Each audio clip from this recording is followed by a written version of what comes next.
They say blood is thicker than water, until the blood starts demanding your bank account. It was midnight on a Thursday when my family stormed into my Seattle high-rise condo. No warning, no knock, they let themselves in with the spare key I'd given my sister years ago for emergencies. My sister Emily slouched against the marble countertop, reeking of cheap whiskey and desperation. Flanking her were our parents, Margaret and Robert, looking less like family and more like enforcers. "We need $80,000, Sophia," my father announced flatly, no warmth in his tone. Emily's stock trades blew up. "The broker's calling it in tomorrow." I refused. Flat out. No hesitation. My mother didn't yell or plead. She just pulled a thick envelope from her expensive purse and let it drop onto the sleek coffee table with a deliberate thump. It was a court filing, a petition for emergency conservatorship over me. Grounds? Alleged mental incapacity, severe anxiety, irrational paranoia, inability to handle finances. "This is for your protection, dear," she murmured, her gaze icy. "We'll assume control of everything first thing in the morning." The door shut behind them with a soft click, leaving the condo in oppressive quiet. I didn't scream. I didn't shatter the vase of fresh orchids. I simply secured the deadbolt, then flipped the chain lock I'd added 6 months earlier, after Emily's first hints about borrowing from my savings. I poured a tall glass of chilled water, hands rock steady. The ice clinked softly, the only nervous sound in the room. I sipped slowly, letting the cold sharpen my focus. As a lead structural engineer, I'd designed bridges that withstood storms. This was just another failing support beam. Time to reinforce. The courts opened at 8:30 a.m. I had 8 hours to fortify my world. First, the big 3 credit agencies, Equifax, TransUnion, Experian. I slapped full freezes on all accounts. No new credit, no inquiries, without my secret PIN. Next, banking apps. They knew too much: old passwords, my childhood dog's name, my high school mascot. I reset everything to unbreakable 32-character strings. Security questions? Rewritten nonsense only I understood. Mother's birthplace became a random bridge load formula. Then the money. I couldn't risk a quick court freeze grabbing it.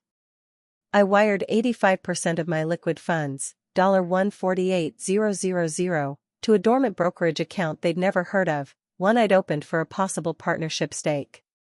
Confirmed. Gone from their reach. Payroll portal, direct deposit cancelled. Future checks would wait safely until I rerouted them. By 1:15 a.m., my finances were a locked vault. I was off the grid, they knew. The petition lay there, accusing me of instability. My midnight maneuvers? Proof of calculated precision, not breakdown. I opened a new file, family debts. Rows filled fast. Emily's rehab stint 2018, $18,000. Mom's urgent spa retreat 2020, $10,000. Dad's golf membership bailout 2023, $22,000. Total over 8 years, $268,000 in loans never repaid. Why had I kept paying?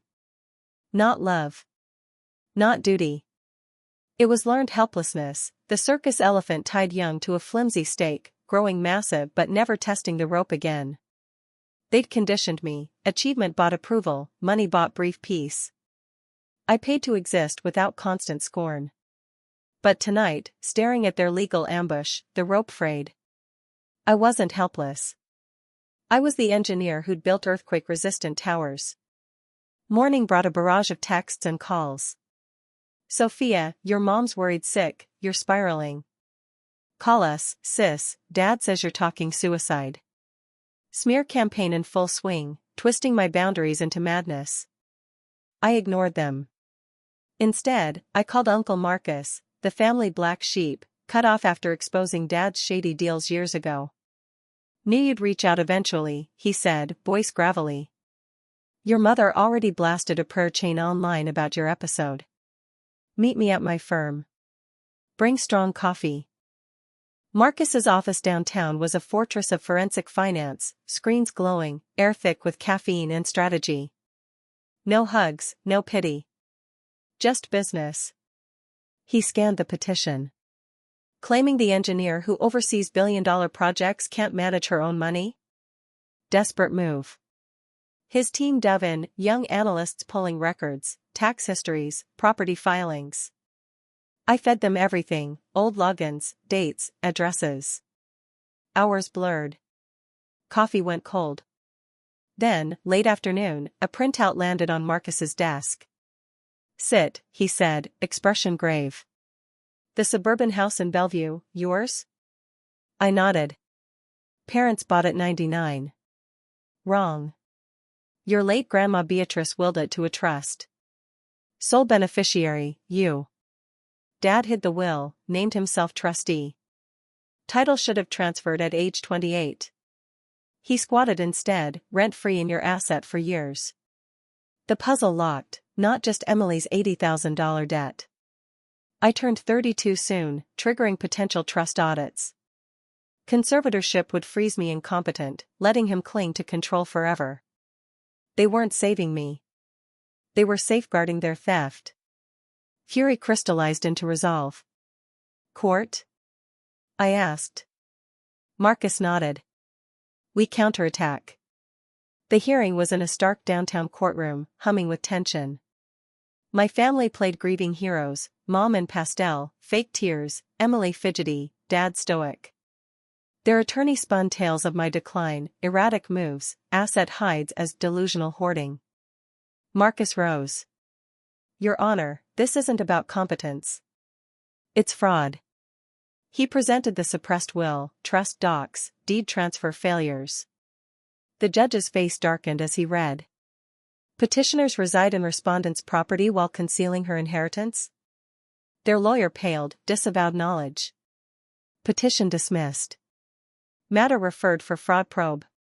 Gavel cracked like thunder. No celebration drinks. I drove straight to Bellevue. The house, once home, now felt stolen. Dad answered the door, deflated. "Sophia, we can talk." I handed eviction papers. 30 days. Locks change November 15th. Anything missing? Charges filed. Mom sobbed inside. Emily clutched a suitcase, whining, "Where do I go?" "Not my problem," I said.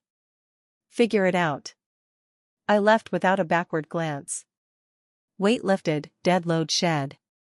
Back in my condo, overlooking Puget Sound, I opened the debt spreadsheet. $268,000. Highlighted. Deleted. Not mercy. Closure. Bad investment written off. The quiet wasn't empty now.